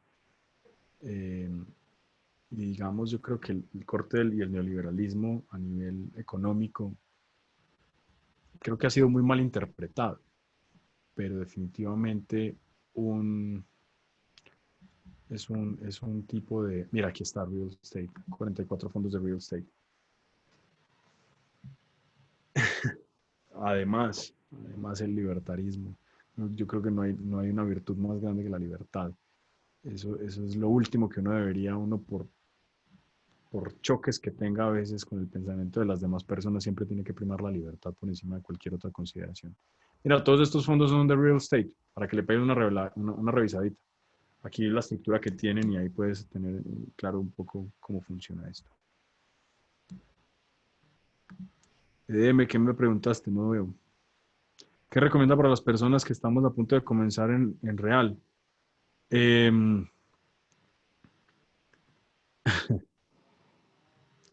Micros me parece una buena alternativa, micros me parece una buena opción. De pronto, si te sientes ya bien, ¿por qué no ensayas la cuenta de fondeo? Ensayas una cuenta de fondeo pequeña y te puede funcionar bastante bien. ¿Qué les recomiendo? Miren, mantengan sus parámetros de riesgo siempre súper claros. Manténganse siempre en, digamos, en sus niveles de riesgo con los que practican. Una cosa que pasa mucho y es que, pues, digamos, empiezan con unos parámetros de riesgo cuando están en simulación, pero cuando se pasan a real empiezan a hacer unas vainas absurdas y empiezan a disparar operaciones que jamás en su vida han disparado. Entonces creo que eso es una forma muy importante. Lo segundo es ir creciendo de forma progresiva. ¿Sí? No crean que porque un día hicieron una operación muy buena, al día siguiente van a hacer una operación con el doble. Acostúmbrense a ir generando movimientos progresivos dentro de sus escalación, cómo escalan sus operaciones. Y bueno, eso digamos puede ser una buena alternativa.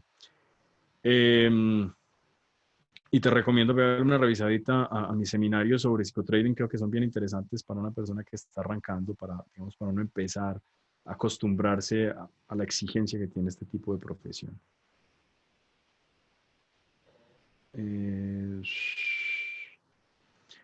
Miren, carteras pequeñas no hay ningún problema. En las carteras pequeñas simplemente lo que hacemos es replicar exactamente el funcionamiento y bueno, digamos que está hoy en día esa gran alternativa de los micros. En acciones sí a veces se vuelve un poquito más inflexible, pero se puede funcionar sin ningún problema. No me dijiste lo de day trading, si en empresas o en mercados, bueno, day trading a mí me parece que es interesante, pero yo insisto que ese no es el marco pues donde uno construye patrimonio. Ese de pronto es un marco más de generación de caja y es interesante.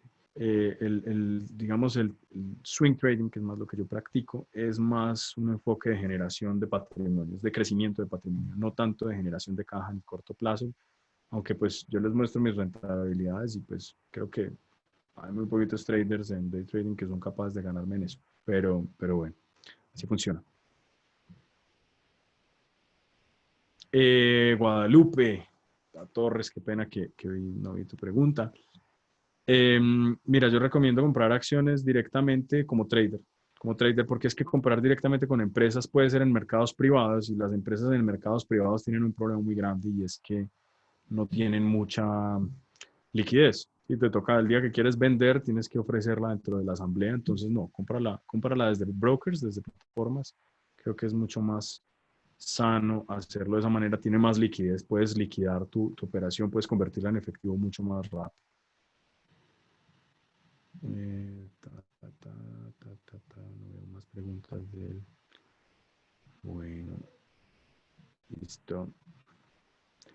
Wilson, los penny stocks son sin duda un mercado muy interesante. Creo que tienen un abordaje un poco diferente a lo que nosotros trabajamos. Eh, Creo que vale la pena revisarlos. Hay, digamos, mucha teoría al respecto. Hay un man muy teso en penny stocks. Un día lo estuve revisando. El cursito del man vale como $10,000. Entonces, pues tiene que ser bueno. Eh, pero yo creo que cuando ves las rentabilidades de él y ves las rentabilidades que hemos logrado, creo que no difieren mucho. El tipo lo que pasa es que sí tiene un proceso de acumulación muy interesante de dinero, pues no ha liquidado como nunca su operación, entonces el tipo crece y crece y crece. Pues uno para poder hacer eso tiene que pues ya tener resueltas muchas cosas, ¿no? Eh, yo sí, digamos, he tratado de diversificarme en otro tipo de inversiones, manejar otro tipo de cosas, obviamente mantener creciente mi cuenta de acciones y con eso lo logro hacer. Listo. No, Guadalupe, mira, hay acciones Claro, a mí me han ofrecido, digamos, en mercados privados, que le dicen a uno, vea, esta empresa va a arrancar, esta empresa va a salir a bolsa y sale en 2 años. Una vez me pasó un cacharro con eso. Bueno, no vayan muy lejos. Juan Valdés, la de café en Colombia, Juan Valdés tenía la promesa de salir a bolsa hace 10 años. Esta es la hora que no ha salido. Entonces, mucha gente que entró y compró acciones de esa vaina ahí las tiene guardadas. Para venderlas tiene que esperar la asamblea de accionistas y en la asamblea de accionistas ofrecen, dicen, vea, tal persona está vendiendo sus vainas. ¿Listo? Juan, yo creo que propiedad raíz sigue siendo un negocio interesante en cualquier parte del mundo. Hay que mirar precios. Yo creo que comprar sobre planos es importante porque a veces accedes pues digamos, a niveles de precio que uno en otros sectores no logra. Y creo que el negocio de propiedad raíz es un negocio de oportunidades específicas. No digo que sea un negocio siempre bueno. Yo creo que Colombia experimentó una cosa típica, ¿cierto? Veníamos de la crisis del 99, logramos un poquito más de estabilidad social, pues en términos por lo menos de un control de la violencia, así fuera con más violencia, pero se logró. Y tuvimos un periodo de petróleo caro, que todo el mundo creyó que el país estaba evolucionando muy bien y no, realmente fue que, como dice un buen amigo mío, estábamos vendiendo buñuelos el día que el mercado estaba comprando buñuelos. Estábamos vendiendo petróleo y el mercado de petróleo subió. Eso nos dio capacidad de generar crecimiento económico, unas cifras muy interesantes durante 15 años por lo menos. Y pues tuvimos un resultado que se manifestó en propiedad raíz, un crecimiento importante. Lo segundo, creo que hay una parte muy importante de migraciones. En la primera etapa, cuando los primeros venezolanos muy adinerados se vinieron a Colombia, pues trajeron también unas fortunas importantes. Eso, digamos, en mercados inmobiliarios como el de Bogotá generaron crecimientos muy importantes en la propiedad raíz. Entonces yo te digo, ya creo que estamos en un panorama mucho más estable de precios de propiedad raíz. Eh, este golpe de la pandemia debería generar alguna corrección en términos de precios y creo que es cuestión de buscar buenas alternativas, ¿sí? De buscar buenas opciones, buenos mercados donde los precios estén un poco más tranquilos y podamos, digamos, aprovechar. Leonardo, utilizo Saxo Bank, utilizo Saxo, funciona bastante bien. Yo desde hace más o menos 12 años conozco la plataforma y me ha ido bastante bien con ellos. Eh, pero hay plataformas muy buenas. Pues, TD Ameritrade me parece excelente. La plataforma que tiene Thinkorswim es excelente. Funciona muy bien. Lucas, mira, en Saxo te abren cuenta desde $2,000 y te permiten apalancamiento. La diferencia con Estados Unidos es que Estados Unidos no te apalanca, no te deja hacer CFDs, que son un derivado que nosotros utilizamos normalmente, que son contratos de diferencia financiera con un alfa de 100, es decir, replica exactamente el precio. Funciona bastante bien.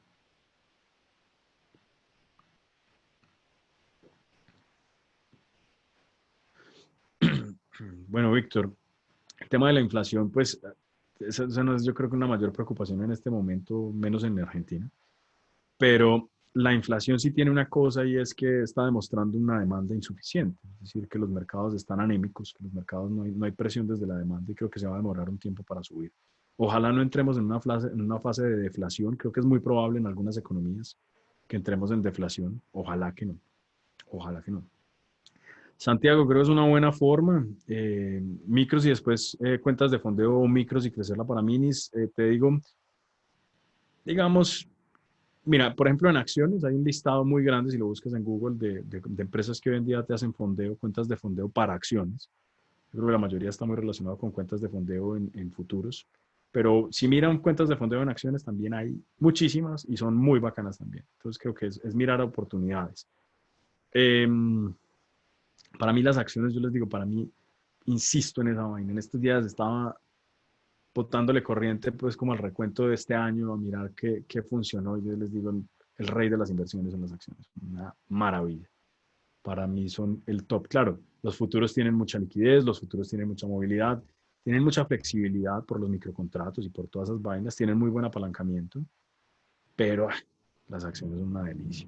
Esa es la buena vida. Uf, Víctor, esas acciones de videojuegos. Mira, la de Tencent está ya en top 10 a nivel mundial y Activision Blizzard, digamos, a mí me encanta, me parece una acción sota. Este año la estuvimos tradeando también durante varios meses, estuvo dentro del comité, muy bacana. Juan, muchas gracias. Esto siempre son espacios que ustedes saben que disponemos para ustedes. Ustedes saben que también si necesitan más información y si quieren conocer mucho más de lo que hacemos en Golden, pues tienen nuestro contacto en info@goldenwolftrading.com o en nuestra página. En redes sociales pues también nos encuentran. Wilson, las dos. Si a ti te gusta hacer day trading, tenemos nuestra estrategia, tiene una adaptación muy interesante en un par de eventos de compra que nosotros utilizamos en la diaria de altísima eficiencia. Eh, pero yo te digo, personalmente yo hago más swing. A mí me gusta mucho más el swing. Digamos que ya después de haberle dado la vuelta a estos mercados, de haber operado de todo, de haber hecho, digamos, hasta high frequency, hasta desde scalping hasta core, te digo que el swing para mí es el momento ideal. ¿Por qué? Y te voy a decir, yo tengo mi investigación, cuando hice mi maestría en economía, la centré principalmente en eso, en entender cuáles eran los momentos ideales de operación en los mercados. Eh, Comprendí, digamos, algo que ya es un poquito una explicación más compleja desde la física mecánica, y es la entropía de los datos. La entropía de los datos lo que te dice es que hay activos que rompen muy rápido su persistencia global, perdón, que conservan más persistencia local, y lo que hacen es que son mucho más veloces en su oscilación. Por ejemplo, los índices tienen esa condición. Por ejemplo, el petróleo es el rey de esas condiciones, y son, digamos, activos que tienen modelos aleatorios, son pues de una mayor aleatoriedad, una mayor fracturación, si lo quieres ver desde el punto de vista de la fractalidad. Por el contrario, las acciones tienden a conservar un poco más de memoria a largo plazo, tienen más consistencia o persistencia global, y esto hace que sea un activo muy interesante para operar. Sin embargo, la persistencia global en acciones no es que sea tan larga, es de un par de días. ¿Sí? Digamos, su entropía se vuelve muy acelerada cuando lo miras en términos de la semanal, pero en la diaria no es tan entrópica. Eso quiere decir que de semana a semana hay cambios drásticos, pero en la diaria no tienes, en las diarias, de un día a otro no tienes cambios tan fuertes. Entonces, swing es muy interesante por eso. Eh, Ahora, si miras el gran reto, digamos, de los que operan futuros en intraday o los que operan cualquier mercado en intraday, está ahí. Es que tienen que acostumbrarse a un nivel de oscilación que es abrumador a veces. ¿Sí? Yo les digo una cosa, en estos días que estuve operando futuros un par de días muy interesantes, me dejó impresionado porque hacía mucho no me metía a esos mercados. La apertura, digamos, en el Nasdaq, en el contrato de Nasdaq, es una barbaridad. O sea, eso, pues yo les digo, si uno no vive a 2 cuadras de, de la bolsa de Chicago, es mejor que no lance una operación. Es impresionante el boom de operaciones que llega en ese momento, la cantidad de recursos que tienen hoy en día los traders que están metidos en ese mercado, digamos que tienen ya unos sistemas de anticipación muy potentes. Eso es complejo. Entonces creo que es algo que es, vale la pena mirarlo. Ahora, como te digo, también operé durante muchos años acciones en intraday, y me gusta, me parece interesante. Lo que pasa es que hay mercados donde lo veo mucho más fuerte, donde se ve mucho más potente. El oro para intraday es espectacular. El oro es uno de esos activos que, a pesar de ser un commodity, de ser un futuro, tiene un comportamiento casi como una acción. Se mueve muy bonito, se mueve muy afinado. Es bien interesante el movimiento que tiene. Juan, ¿por qué para operar acciones con la ABC tiene más dificultades de acceso a un minorista por cuestión de papeleo, cuenta de correo, etcétera? En cambios con las cuentas americanas, estoy informado correctamente, me falta. No, Juan, de acuerdo. Mira, yo te digo una cosa, Colombia es desgastante para todo. Yo en estos días me metí una pelea con el banco porque en los bancos como que uno tiene la etiqueta de delincuente hasta que demuestre lo contrario, ¿cierto? Entonces me pasó algo particular, estaba trayendo dinero de mis cuentas en el exterior, y me frenaron todas las operaciones y me congelaron las cuentas bancarias, que porque yo tenía que demostrar de dónde había sacado ese dinero.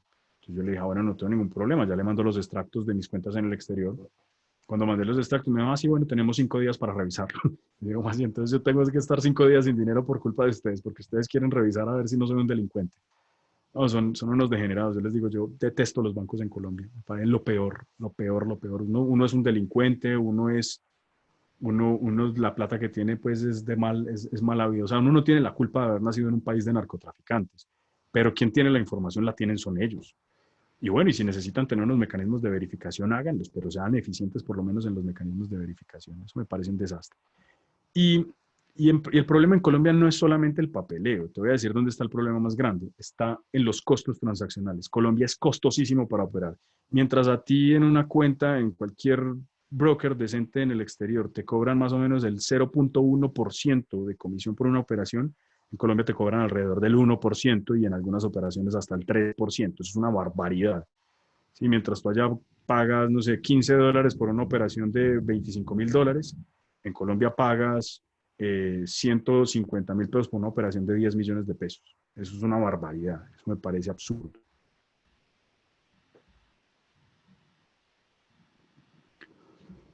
Javes Barrios, mira, ¿qué tan involucrado Colombia o qué tan perjudicado? Pues Colombia no tiene muchas líneas de contagio porque es un país excesivamente cerrado en términos internacionales. Pero la vía de contagio la está sintiendo por el valor del petróleo.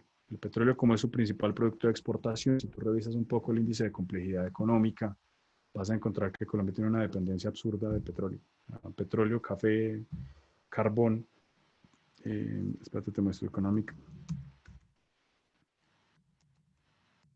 Complexity Index.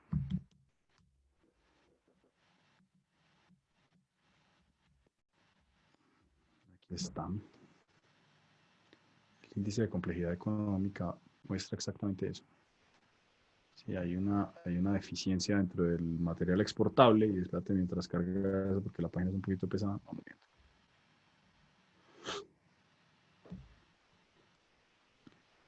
Víctor, desde $2.000 puedes abrir en el exterior. Bueno, desde mucho menos. O sea, yo creo que esos brokers de Toro y esas vainas dejan abrir cuentas muy chiquitas.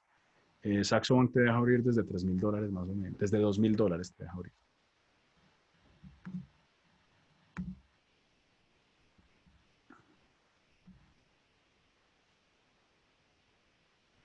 Sí, Juan, no, pero es lo que yo te digo. O sea, es como una fijación que si la plata no está en ellos, entonces es mala vida, ¿no? Yo no sé qué están pensando.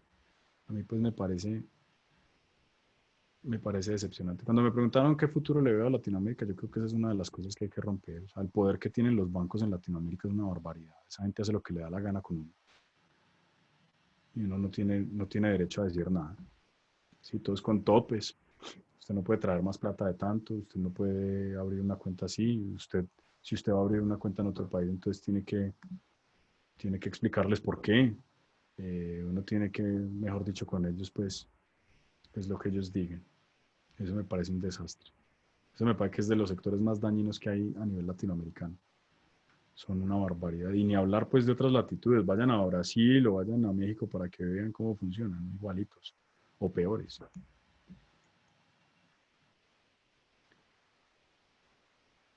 Santiago, yo te recomendaría no gastarte mucho tiempo encima. Yo creo que SIM es demasiado cómoda. Tú cuando pierdes no pierdes nada. Yo te diría, si tienes un mes consistente encima, abre una cuenta pequeña en real y arranca en real. O 2 o 3 mesecitos y mucho. Pero no te gastes un año esperando a tener consistencia en SIM para pasarte a la real. La real te va a enseñar muchísimas cosas. Maneja los niveles de riesgo y con eso vas a lograr mantenerte dentro del mercado. Si tú manejas un stop loss fijo, juicioso y no arriesgas más de lo que debes, manejas un máximo de operaciones perdedoras al día, un máximo de operaciones perdedoras a la semana, con eso logras mantener tu cuenta a flote a pesar de las situaciones. Tienes que equivocarte 1.000 veces, pues, para que borres la cuenta. Miren lo que les decía de complejidad económica, esto es Colombia, entonces el petróleo representa el 28.22% de las exportaciones, petróleo refinado el 4.38%, coque, que es una vaina que sacan, digamos, de refinería, yo no sé si eso es como carbón, un carbón que sacan de refinería 1.61, realmente no conozco muy bien eso. Eh, Carbón el 12.5, entonces tú dices, pues el golpe Colombia a nivel internacional lo sientes por esta vía, pero no porque hayan canales de contagio fuertes, porque es que nosotros no estamos integrados al mundo, o sea, nosotros estamos muy apartados todavía del mundo, del flujos internacionales de capital.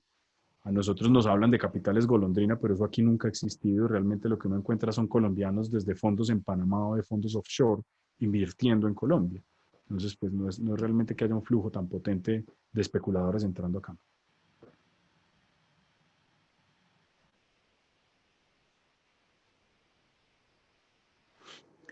Juan, sí, yo creo que los estados tienen que intervenir solo en algunas cosas. ¿Sí? Dotación de bienes públicos, en generar justicia, ¿sí? Que el que la embarre pague. Dotación de bienes públicos como pues, sistema de protección social, como funciona en muchas partes, que den pensión, salud y listo, ya. Pero que no tengan empresas, que no se metan en otras cosas, que fomenten el libre mercado. Es que yo creo que eso es lo más grave, que nosotros encontramos que En Colombia las superintendencias parece que trabajaran, que fueran más organismos de promoción de los sectores que reguladores. Entonces uno encuentra que la superintendencia financiera es como, yo creo que hace más lobby que la sobancaria para que le mantengan las condiciones al sector financiero. Eso me parece absurdo. Yo creo que la sobancaria es más modesta en la forma como hace lobby.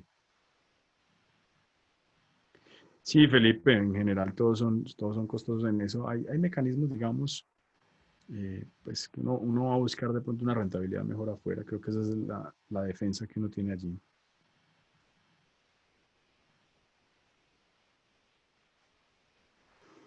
Víctor, yo no soy muy amigo de operar correlaciones porque entenderás que en los mercados financieros eso está demostrado, las correlaciones son dinámicas, las correlaciones no son estáticas. Lo que tú tienes, digamos, de relación al pasado no es reflejo de la correlación que vas a tener hacia el futuro. Entonces, hacer ese arbitraje, eso es un arbitraje sectorial, a veces no es tan funcional. Yo creo que es muy interesante leer cada activo y darse cuenta de ese activo cómo está funcionando. Felipe, no, realmente, pues hoy en día le exigen es como más certificaciones, son certificaciones que no van muy de corte de conocimiento de mercado, sino más de normatividad, por lo menos en Colombia. Ahora, si te mueves a otras latitudes, digamos en Europa es muy potente tener un CFA, un Chartered Financial Advisor, es una certificación muy potente. Yo tengo una certificación que es la CISI, la de Chartered Institute of Securities and Investment. Esa es una certificación que tiene validez internacional para administración patrimonial y para tradear. No, digamos que en general, pues más certificaciones que estudios formales. Lo que pasa es que los estudios formales, pues naturalmente te van a dar fortaleza. Yo digo que una persona que esté metida hoy en día por la parte matemática, por la parte computacional, por una ingeniería industrial, tiene mucha fuerza. En economía, la verdad, yo digo que como economista no aprendí de esto. Como economista aprendí otras cosas, pero no de mercados. O formación ya específica en el sector financiero y buscar enfoques que sean plenamente bursátiles o que tengan por lo menos un componente bursátil muy grande. Sí, sí, claro, aquí te la envío. Ahí simplemente por el buscador de países buscas el país Colombia.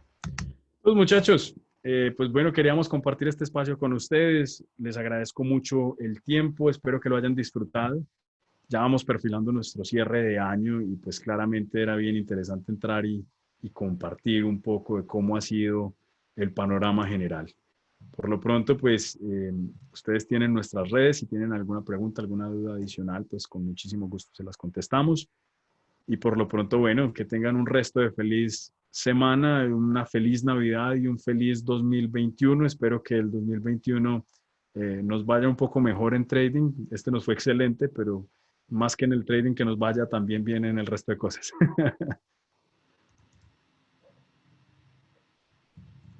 Muchas gracias, Iván.